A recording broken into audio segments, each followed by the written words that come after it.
कायदा आणि सुव्यवस्थेचे रक्षकच जेव्हा स्वतः कायद्याचे उल्लंघन करतात तेव्हा व्यवस्थेसमोर एक मोठे आव्हान उभे राहते। वाशिम जिल्हा न्यायालयाच्या एका ऐतिहासिक निकालाने सध्या संपूर्ण पोलीस दलाचे लक्ष वेधून घेतले आहे। हे प्रकरण एका सामान्य तरुणाच्या पोलीस कोठडीतील मृत्यूशी जोडलेले आहे। विशेष म्हणजे या गुन्ह्यात कोणत्याही गुन्हेगाराला नाही तर थेट एका तत्कालीन पोलीस निरीक्षकासह 9 पोलीस कर्मचाऱ्यांना न्यायालयाने दोषी धरले असून त्यांना जन्मठेपेची कठोर शिक्षा सुनावली आहे।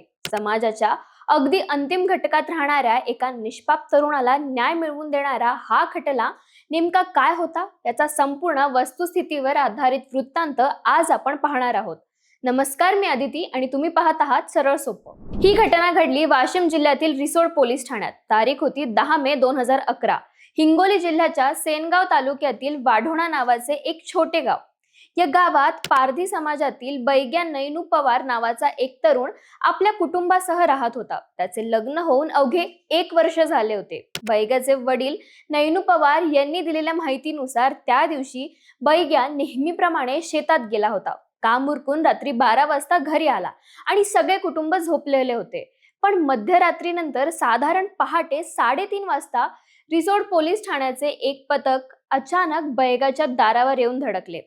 चोरीच्या एका संशयावरून पोलिसांनी बैग्या पवार आणि त्याचा मित्र राजू पवार या दोघांना ताब्यात घेतले। कुटुंबाने जेव्हा विचारले आमच्या मुलाला का नेतात, तेव्हा पोलिसांनी काही नाही, चौकशी आणि तपास करायचा आहे एवढंच उत्तर दिलं आणि बैग्याला गाडीत टाकलं। पण कुटुंबाला हे ठाऊक नव्हतं की घराबाहेर पडणारा बैग्या पुन्हा कधीच जिवंत परतणार नाही।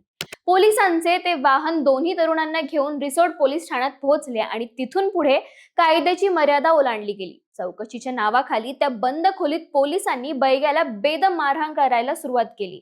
तो तरुण वारंवार स्वतःला निष्पाप सांगत होता, पोलिसांसमोर हात जोडत होता, पण पोलिसांनी मारहाण काही थांबवली नाही। मारहाणीची तीव्रता इतकी भयानक होती की अवघ्या 2.5-3 तासात म्हणजे सकाळी 6 वाजेच्या सुमारास बैग्याचा पोलीस कोठडीतच मृत्यू झाला।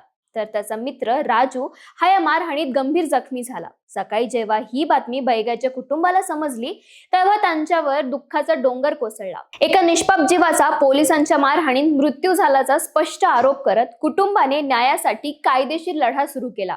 हे प्रकरण अत्यंत गंभीर असल्यामुळे याचा तपास तात्काळ सीआयडी कडे सोपवण्यात आला। सीआयडीचे तत्कालीन उपअधीक्षक अनवर शेख यांच्या पथकाने अवघ्या 34 दिवसात या प्रकरणाचा तपास पूर्ण केला आणि दोषी पोलिसांवर थेट खुनाचा आणि विशेष ऑर्टोसिटी कायद्याअंतर्गत गुन्हा दाखल करून न्यायालयात दोषारोपपत्र सादर केलं।